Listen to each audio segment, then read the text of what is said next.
Radio Tehran, শুরু হচ্ছে বিশ্ব সংবাদ।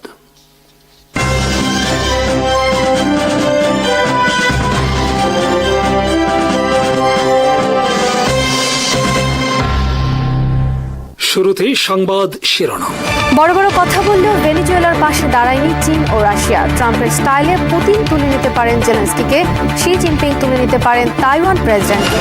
তীব্র আগ্রাসন আতঙ্কে কলম্বিয়া, কিউবা, মেক্সিকো, গ্রিনল্যান্ড সহ অনেক দেশ। দক্ষিণ কোরিয়ার প্রেসিডেন্টের ঐতিহাসিক চীন সফর।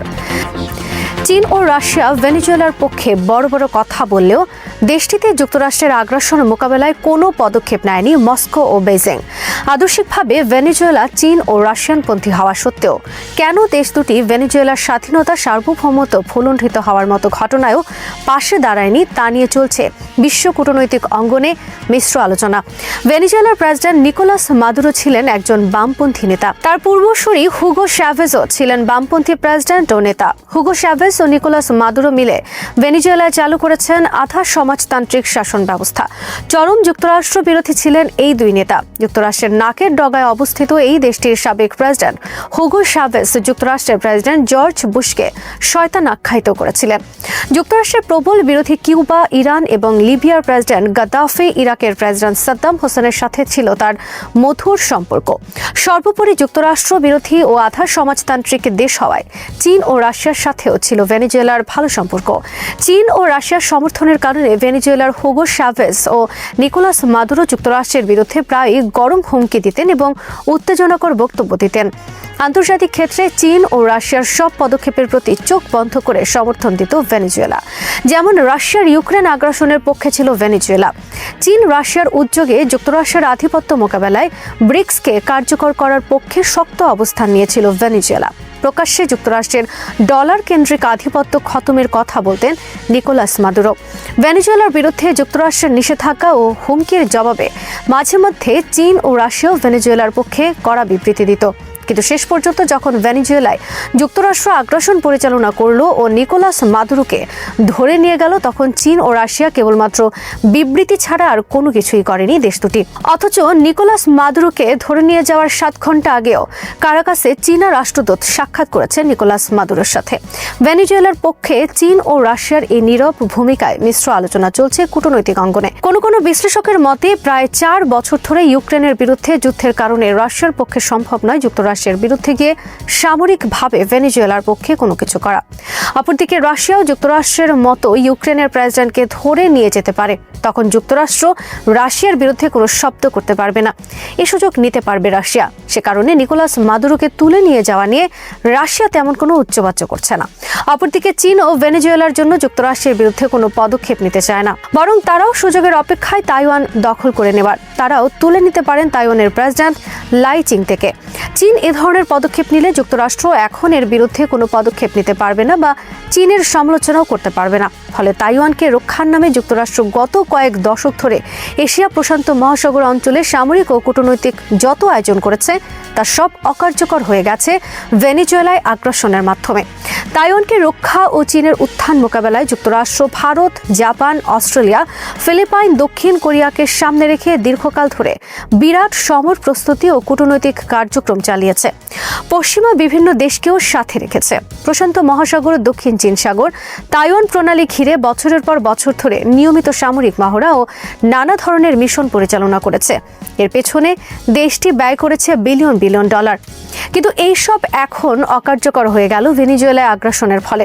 চীন যদি এখন তাইওয়ানে একই কায়দায় আগ্রাসন চালায়, তাহলে এর বিরুদ্ধে কোনো পদক্ষেপ নেওয়ার অধিকার নেই যুক্তরাষ্ট্রের, এবং এক্ষেত্রে আন্তর্জাতিক সম্প্রদায়ও সাড়া দেবে না যুক্তরাষ্ট্রের ডাকে। একইভাবে ইউক্রেনকে রক্ষার নামে যুক্তরাষ্ট্র ও পশ্চিমা বিশ্ব গত 4 বছরে খরচ করেছে 200 বিলিয়ন ডলারের বেশি। কিন্তু যুক্তরাষ্ট্রের মতো রাশিয়া যদি জেলেনস্কিকে ধরে নিয়ে যায় এবং ইউক্রেনে মস্কোর শাসন ব্যবস্থা চালু করে, তাহলে এক্ষেত্রেও যুক্তরাষ্ট্র ও পশ্চিমা বিশ্বের বাধা দেওয়ার কোনো অধিকার নেই। এদিকে সোমবার নিউ ইয়র্কের একটি আদালতে বিচারের জন্য হাজির করা হয়েছে নিকোলাস মাদুরোকে। তাকে হাত বাঁধা অবস্থায় হাজির করা হয় আদালতে। এ সময় মাদুরো নিজেকে ভেনেজুয়েলার প্রেসিডেন্ট এবং একজন যুদ্ধবন্দী হিসেবে দাবি করেন। যুক্তরাষ্ট্রের মাদক পাচারের অভিযোগে তার বিরুদ্ধে বিচার শুরু হয়েছে। এর তীব্র বিরোধিতা করে নিজেকে নির্দোষ দাবি করেন মাদুরো। বিচারের নাটকীয় পরিস্থিতি সৃষ্টি হয় আদালতে, কারণ যুক্তরাষ্ট্র কেবলমাত্র দেশটির তেল সম্পদ দখলের জন্য মাদক পাচারের অজুহাতে শক্তির জোরে ধরে আনলো একটি দেশের প্রেসিডেন্টকে। নিকোলাসকে ধরে আনার পর ট্রাম্প বলেছেন, ভেনেজুয়েলার তেল উত্তোলন ও রপ্তানির কাজ করব আমরা। ট্রাম্প বলেছেন, এখনো যদি ভেনেজুয়েলার বর্তমান নেতৃবৃন্দ কোনো ধরনের বিরোধিতা করে তাহলে আবারও দেশটিতে আগ্রাসন চালিয়ে সম্পূর্ণরূপে বশীভূত করা হবে। ভেনেজুয়েলায় আগ্রাসনের মাধ্যমে যুক্তরাষ্ট্র গোটা বিশ্বকে ঠেলে দিয়েছে জোর যার মুল্লুক তার নীতিতে।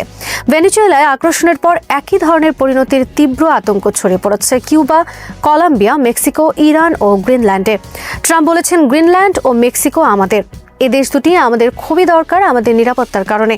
অপরদিকে কিউবা, ইরান ও কলম্বিয়া প্রবল যুক্তরাষ্ট্র বিরোধী হওয়ায় এসব দেশেও আগ্রাসন চালাতে পারে ট্রাম্প প্রশাসন। আতঙ্কে ভুগছে উত্তর কোরিয়াও। গ্রিনল্যান্ডে আগ্রাসন বন্ধে ব্রিটেন কোনো ভূমিকা পালন করবে না বলে জানিয়ে দিয়েছেন ব্রিটেনের প্রধানমন্ত্রী কিয়ার স্টারমার। তিনি বলেছেন, গ্রিনল্যান্ডের ভবিষ্যৎ বিষয়ে সিদ্ধান্ত নেওয়ার মালিক কেবলমাত্র গ্রিনল্যান্ড ও ডেনমার্ক। একই সাথে ইসরায়েলের আগ্রাসন আতঙ্কে ভুগছে সিরিয়া ও লেবানন।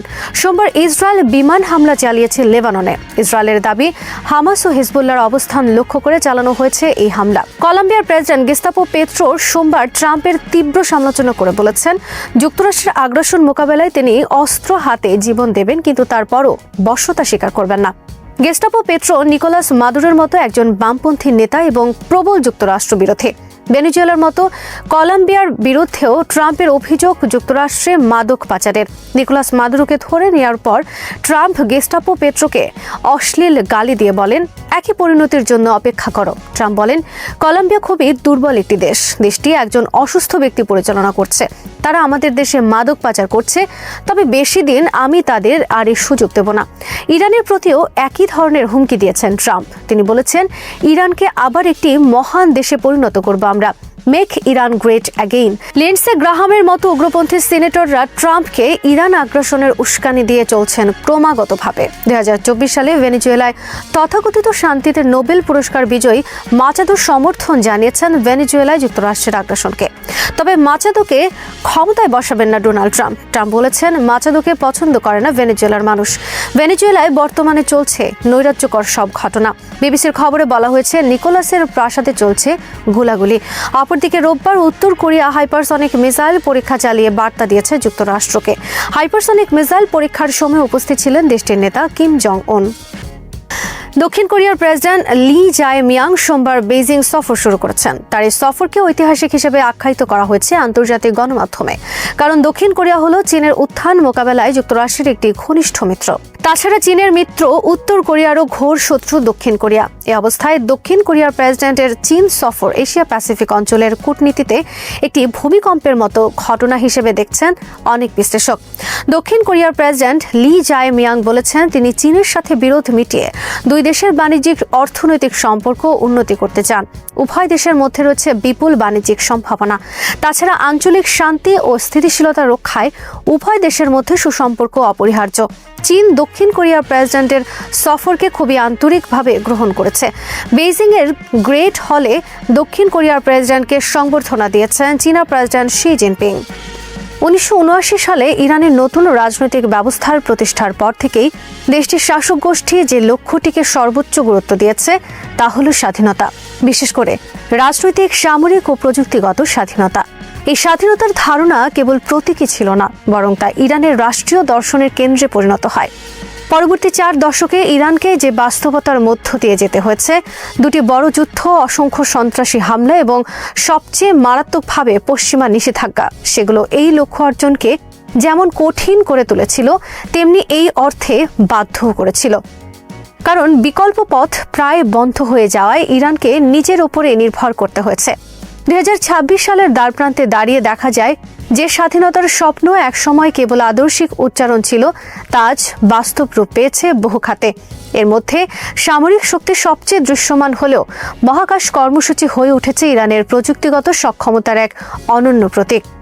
ইরানের সামরিক শিল্প দীর্ঘদিন ধরে দেশটির আত্মনির্ভরতার প্রধান উদাহরণ হিসেবে বিবেচিত হচ্ছে। ক্ষেপণাস্ত্র প্রযুক্তি, ড্রোন, বিমান প্রতিরক্ষা ব্যবস্থা, এইসব ক্ষেত্রে ইরান এমন পর্যায়ে পৌঁছে গেছে যে আঞ্চলিক শক্তির ভারসাম্যে তার প্রভাব অস্বীকার করা যায় না। তবে সামরিক ক্ষেত্রের বাইরেও নগর প্রকৌশল, খাদ্য উৎপাদন, ওষুধ শিল্প সহ নানা খাতে দেশটি উল্লেখযোগ্য অগ্রগতি অর্জন করেছে।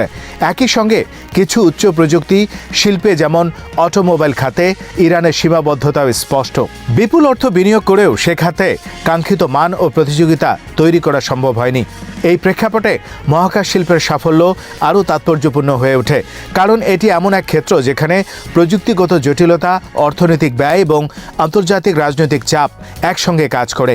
তা সত্ত্বেও ইরান আজ বিশ্বের মাত্র 10টি বা 11টি দেশের কাতারে রয়েছে যারা নিজস্বভাবে স্যাটেলাইট উৎক্ষেপণ যান এবং সংশ্লিষ্ট উপব্যবস্থা তৈরি করতে সক্ষম। ইরান মহাকাশ কর্মসূচির সূচনা আকস্মিক ছিল না। 2000 সালের কাছাকাছি সময় দেশটির নীতি নির্ধারকরা উপলব্ধি করেন যে ইলেকট্রনিক্স, ক্ষেপণাস্ত্র ও সামরিক প্রযুক্তিতে যে অগ্রগতি হচ্ছে তার সঙ্গে মহাকাশ প্রযুক্তির একটি স্বাভাবিক সংযোগ রয়েছে। এই উপলব্ধি থেকেই তথ্য ও যোগাযোগ মন্ত্রণালয় এবং প্রতিরক্ষা মন্ত্রণালয়ের যৌথ উদ্যোগে মহাকাশ সম্পর্কিত গবেষণা এবং প্রকল্প শুরু হয়। 2004 সালে আনুষ্ঠানিকভাবে ইরানের প্রথম মহাকাশ সংস্থা ইরানিয়ান স্পেস এজেন্সি বা ISA প্রতিষ্ঠিত হয়। এই সংস্থার বর্তমান প্রধান হাসান সালারিয়ে, যিনি গত 4 বছর ধরে সংস্থাটির নেতৃত্ব দিচ্ছেন, ইরানের মহাকাশ কর্মসূচির বিবর্তন সম্পর্কে এক গুরুত্বপূর্ণ দৃষ্টিভঙ্গি তুলে ধরেছেন। সালারিহের ভাষায় প্রাথমিক উৎক্ষেপণগুলোতে ব্যবহৃত প্রযুক্তি ছিল তুলনামূলকভাবে অপরিণত। সেই সময়ের আন্তর্জাতিক মানদণ্ডের সঙ্গে তুলনা করলে ইরানের সক্ষমতা সীমিতই ছিল। তবে 2009 সালে সাফির রকেটের মাধ্যমে প্রথম ইরানি স্যাটেলাইট উৎক্ষেপণ একটি মাইল ফলক হয়ে ওঠে। এটি শুধু প্রযুক্তিগত সাফল্যই ছিল না, বরং প্রতীকী অর্থেও ছিল অত্যন্ত গুরুত্বপূর্ণ। কারণ পশ্চিমা নিষেধাজ্ঞার মধ্যে থেকেও ইরান দেখিয়ে দেয় যে তারা কক্ষপথে পৌঁছাতে পারে। পরবর্তী বছরগুলোতে 2011, 2012 এবং 2015 সালে তুলনামূলকভাবে উন্নত স্যাটেলাইট উৎক্ষেপণ করা হয়। তবে এই সময়ের পর কয়েক বছর ধরে উৎক্ষেপণের সংখ্যা ও মান উভয় ক্ষেত্রেই এক ধরনের স্থবিরতা দেখা যায়। এই স্থবিরতা ভাঙে 2020 সালে, যখন নূর স্যাটেলাইট সিরিজের প্রথমটি উৎক্ষেপণ করা হয়। পরবর্তী 2 বছরের মধ্যে আরও 2টি নূর স্যাটেলাইট কক্ষপথে পৌঁছে। এই স্যাটেলাইটগুলো সামরিক পর্যবেক্ষণের জন্য গুরুত্বপূর্ণ ছিল বলে ধারণা করা হয়, যা ইরানের মহাকাশ কর্মসূচির কৌশলগত দিকটি স্পষ্ট করে। 2022 সালে খোয়াম নামের একটি উচ্চ রেজলিউশনের পৃথিবী পর্যবেক্ষণ স্যাটেলাইট উৎক্ষেপণের মাধ্যমে ইরান আরেকটি বড় প্রযুক্তিগত লাফ দেয়। এটি শুধু রেজলিউশনের দিক থেকেই নয়, বরং ডেটা সংগ্রহ ও ব্যবহারের সক্ষমতার দিক থেকেও একটি নতুন অধ্যায় সূচিত করে। সবচেয়ে তাৎপর্যপূর্ণ পরিবর্তন আসে 2024 সালে, যখন ইরান একটি ধারাবাহিক উৎক্ষেপণ সক্ষমতা অর্জন করে। ওই বছরে দেশটি মোট 20টি স্যাটেলাইট মহাকাশে পাঠায়।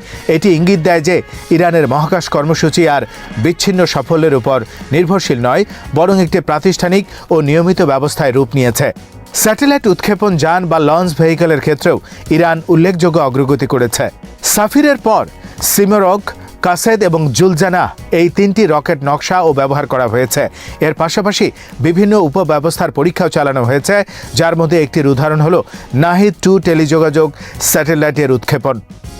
সম্প্রতি ইরান যখন একসঙ্গে 3টি নতুন স্যাটেলাইট কক্ষপথে পাঠায়, যার মধ্যে পায়ানাবের পৃথিবী পর্যবেক্ষণ স্যাটেলাইটকারী সবচেয়ে ভারী, প্রায় 150 কেজি ওজনের, তখন দেশটির মোট উৎক্ষেপিত স্যাটেলাইটের সংখ্যা দাঁড়ালো 33-এ। এই সংখ্যা হয়তো যুক্তরাষ্ট্র বা চীনের সঙ্গে তুলনীয় নয়, কিন্তু ইরানের বাস্তবতা বিবেচনায় এটি এক বিশাল অর্জন। কারণ এই প্রতিটি উৎক্ষেপণের পেছনে রয়েছে নিষেধাজ্ঞা এড়িয়ে উপাদান সংগ্রহ, নিজস্ব প্রযুক্তি উন্নয়ন এবং রাজনৈতিক ঝুঁকি মোকাবেলার গল্প। এই সাফল্যের পেছনে যে মানুষগুলো কাজ করেছেন তাদের মধ্যে সালারিয়া একটি উল্লেখযোগ্য নাম হয়ে উঠেছেন। শরীফ ইউনিভার্সিটি অব টেকনোলজির যান্ত্রিক প্রকৌশল পড়ার সময় থেকেই তিনি মহাকাশ প্রযুক্তির প্রতি আকৃষ্ট হন। স্নাতকোত্তর ও PhD শেষ করার পরও তিনি এই আগ্রহ ধরে রেখেছেন, যার প্রমাণ তার প্রকাশিত গবেষণাপত্রগুলো। তার প্রজন্মের অনেক শিক্ষার্থীর মতো তিনিও 90 দশকের শেষ দিকে এমন প্রকল্পে কাজ করেন যা পরবর্তীতে রাষ্ট্রীয় সংস্থাগুলো ব্যবহার করে। এই ধারাবাহিকতা দেখায় যে ইরানের মহাকাশ কর্মসূচি হঠাৎ করে তৈরি হয়নি, বরং এটি কয়েক দশকের শিক্ষা ব্যবস্থা, গবেষণা সংস্কৃতি এবং রাষ্ট্রীয় পরিকল্পনার ফসল। সালারিয়াহের বক্তব্যে একটি গুরুত্বপূর্ণ দিক হল বেসরকারি খাতের ভূমিকা। তিনি মনে করেন, বিশ্বব্যাপী সব বড় মহাকাশ শিল্পেই একটি সময়ের পর বেসরকারি খাত নেতৃত্ব দিয়েছে। হোক তা যুক্তরাষ্ট্রের স্পেস এক্সের উত্থান কিংবা চীন ও রাশিয়ায় রাষ্ট্র নিয়ন্ত্রিত বেসরকারি উদ্যোগ, ইরানও সেই পথেই হাঁটতে চায়। তবে নতুন শিল্পে ঝুঁকি বেশি থাকায় সরকারকে প্রাথমিক পর্যায়ে এগিয়ে আসতে হয়। কাউসার স্যাটেলাইট তার একটি উদাহরণ। 2024 সালে প্রথম উৎক্ষেপিত এই স্যাটেলাইটটি তৈরি করেছে স্পেস ওমিদ নামের একটি বেসরকারি প্রতিষ্ঠান। সরকার প্রথম কয়েক বছর এর ছবি কেনার প্রতিশ্রুতি দিয়ে প্রকল্পটির ঝুঁকি কমিয়েছে। এই বেসরকারীকরণ কৌশলের সঙ্গে অবকাঠামো উন্নয়নও চলছে। চাবাহার স্পেস বেস তার সবচেয়ে বড় উদাহরণ। সিস্তান ও বালুচিস্তান প্রদেশে অবস্থিত এই উৎক্ষেপণ কেন্দ্রটি 5x5 হেক্টর এলাকায় গড়ে তোলা হচ্ছে। 2026 সালে প্রথম ধাপ চালু হওয়ার কথা, যেখানে নিম্ন কক্ষপথে উৎক্ষেপণ সম্ভব হবে। দ্বিতীয় ধাপে বিদেশি স্যাটেলাইট উৎক্ষেপণের সক্ষমতা যুক্ত হবে, আর তৃতীয় ধাপে কঠিন জ্বালানির রকেট ব্যবহার করা যাবে। আইএসের 10 বছর মেয়াদী পরিকল্পনা অনুযায়ী 2031 সালের মার্চের মধ্যে এই কেন্দ্র পুরোপুরি চালু হয়ে আন্তর্জাতিক উৎক্ষেপণ পরিচালনা করতে পারবে। এই পরিকল্পনার পেছনে রয়েছে একটি বড় স্বপ্ন, ইরানের মহাকাশ শিল্পকে বাণিজ্যিক রূপ দেয়া। কিছু প্রতিবেদনে বলা হয়, আগামী 10 বছরের মধ্যে ইরান মাসে 10টি উৎক্ষেপণ করার লক্ষ্য নির্ধারণ করেছে। এটা অত্যন্ত উচ্চাভিলাষী লক্ষ্য, বিশেষ করে বর্তমান সক্ষমতা ও আন্তর্জাতিক পরিবেশ বিবেচনায়। তবে ইরানের দৃষ্টিভঙ্গি বরাবরই দীর্ঘমেয়াদী। ভূস্থির কক্ষপথ বা জিওতে স্যাটেলাইট স্থাপন, মহাকাশ গবেষণার সম্প্রসারণ, এসব লক্ষ্য তাদের পরিকল্পনার অংশ। এই পুরো যাত্রা বিশ্লেষণ করলে স্পষ্ট হয় যে ইরানের মহাকাশ কর্মসূচি কেবল প্রযুক্তিগত সম্পদ নয়, এটি একটি রাজনৈতিক এবং আদর্শিক প্রকল্প।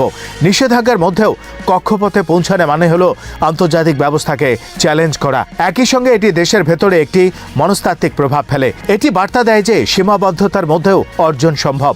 তবে সমালোচনা রয়েছে। অনেকে প্রশ্ন তোলেন, একটি দেশ যেখানে অর্থনৈতিক সংকট, মুদ্রাস্ফীতি ও সামাজিক চাপ রয়েছে, সেখানে মহাকাশে এত বিনিয়োগ কতটা যৌক্তিক? এর জবাবে ইরানের নীতি নির্ধারকরা বলেন, এই বিনিয়োগ শুধু প্রতীকী নয়, এটি যোগাযোগ, কৃষি, দুর্যোগ ব্যবস্থাপনা ও নিরাপত্তায় সরাসরি অবদান রাখে।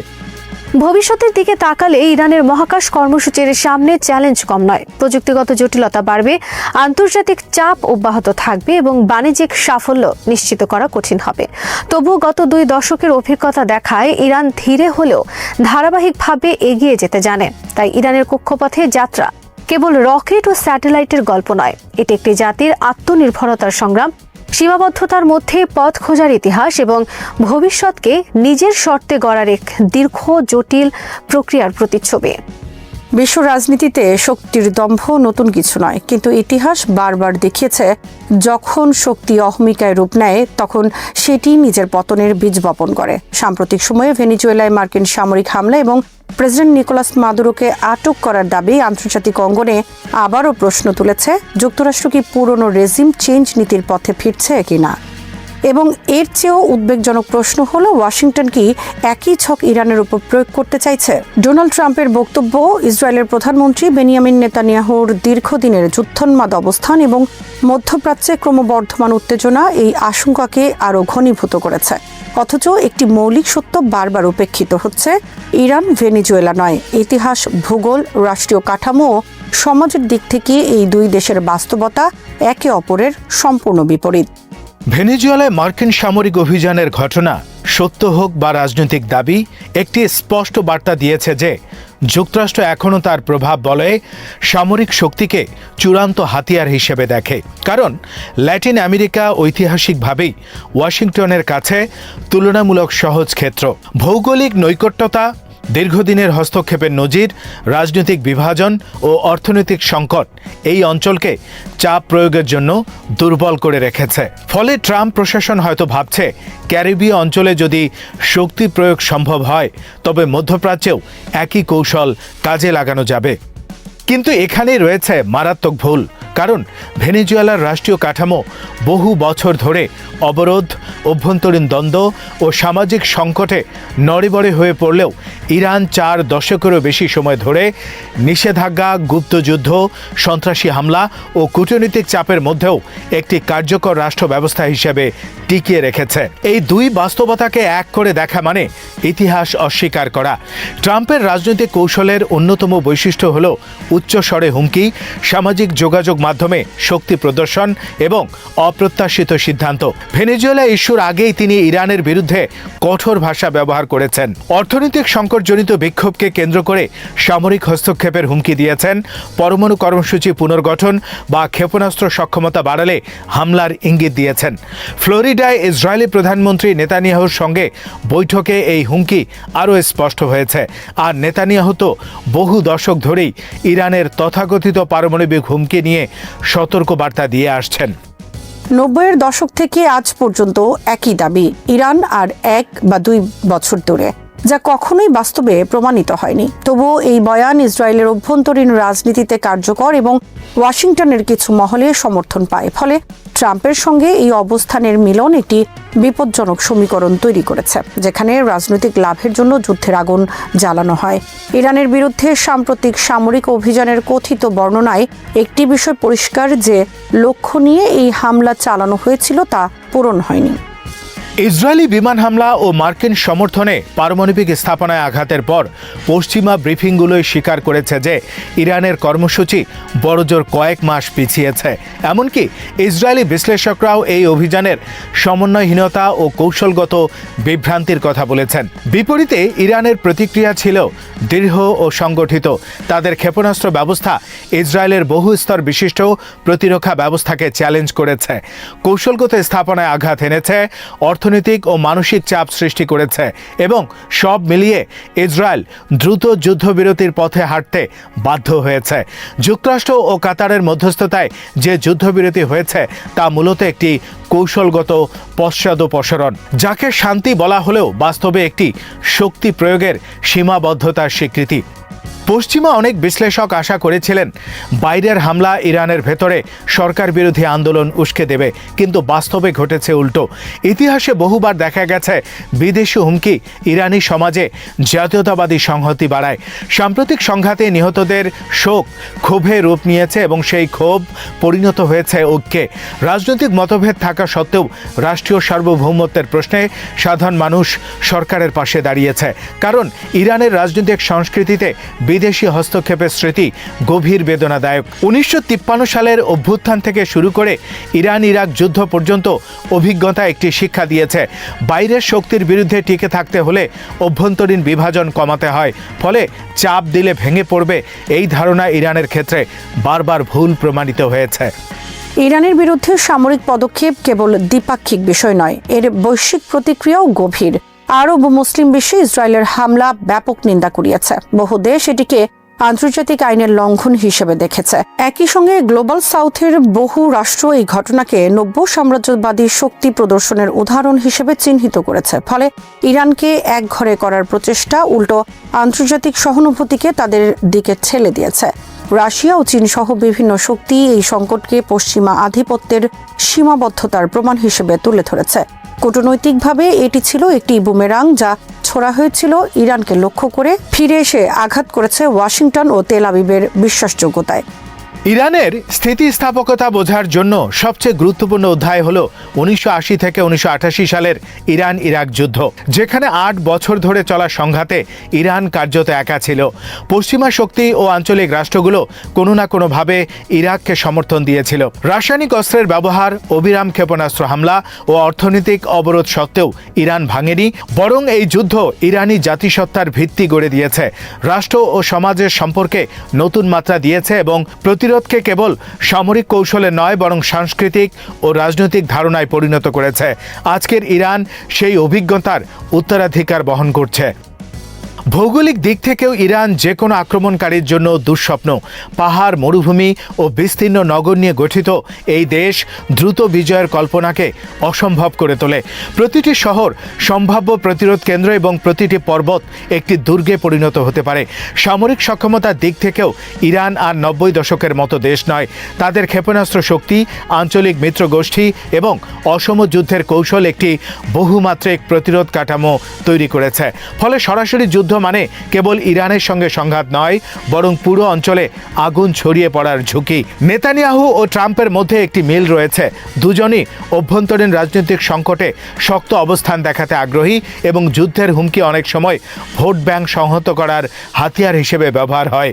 কিন্তু এই কৌশল স্বল্প মেয়াদে লাভ দিলেও দীর্ঘমেয়াদে ভয়াবহ কৌশলগত ক্ষতি ডেকে আনে। ইরানের বিরুদ্ধে যুদ্ধ শুরু হলে এর প্রভাব সামরিক ব্যর্থতার মধ্যেই সীমাবদ্ধ থাকবে না। বৈশ্বিক অর্থনীতি, জ্বালানি বাজার ও আন্তর্জাতিক আইনের ওপরও এর গুরুতর প্রভাব পড়বে এবং যুক্তরাষ্ট্রকে আরও একটি দীর্ঘস্থায়ী ও ব্যয়বহুল জটিলতায় জড়িয়ে ফেলবে, যার রাজনৈতিক মূল্য ঘরোয়া অঙ্গনেই দিতে হবে। ফার্সি প্রবাদে বলা হয়, সিংহের লেজ নিয়ে খেলো না। ইরান সেই সিংহ যাকে উস্কে দিলে প্রতিক্রিয়া অনিবার্য। এই প্রতিক্রিয়া শুধু সামরিক নয়, রাজনৈতিক, অর্থনৈতিক ও কূটনৈতিক সব ক্ষেত্রেই বিস্তৃত হবে। যারা ভাবছে ভেনেজুয়েলার মতো দৃশ্য ইরানে পুনরাবৃত্তি করা যাবে, তারা ভয়াবহ ভুলের পথে হাঁটছে। কারণ ইতিহাসের আদালতে শক্তির দম্ভ খুব কমই টিকে থাকে।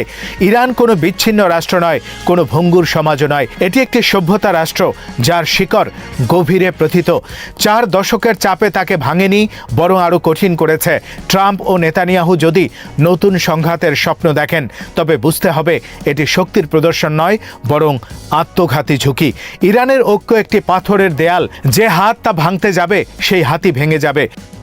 প্রতিটি রাস্তা, প্রতিটি পাহাড় ও প্রতিটি মরুভূমি পরিণত হবে প্রতিরোধের দুর্গে। এই যুদ্ধ কোনো মঞ্চ হবে না যেখানে এক পক্ষ শক্তি দেখাবে আর অন্য পক্ষ নত হবে, বরং এটি এমন এক ঝড় যা আগ্রাসীকে গ্রাস করবে। ইতিহাস, ভূগোল ও জনগণের ইচ্ছাশক্তি একসঙ্গে দাঁড়িয়ে সাক্ষ্য দিচ্ছে, ইরান ভেনেজুয়েলা নয়, আর আগুন নিয়ে খেললে শেষ পর্যন্ত পুড়তেই হয়। শ্রোতা বন্ধুরা, বিশ্ব সংবাদে এই ছিল আমাদের সর্বশেষ আয়োজন। সঙ্গে থাকার জন্য আপনাদের সবাইকে অসংখ্য ধন্যবাদ।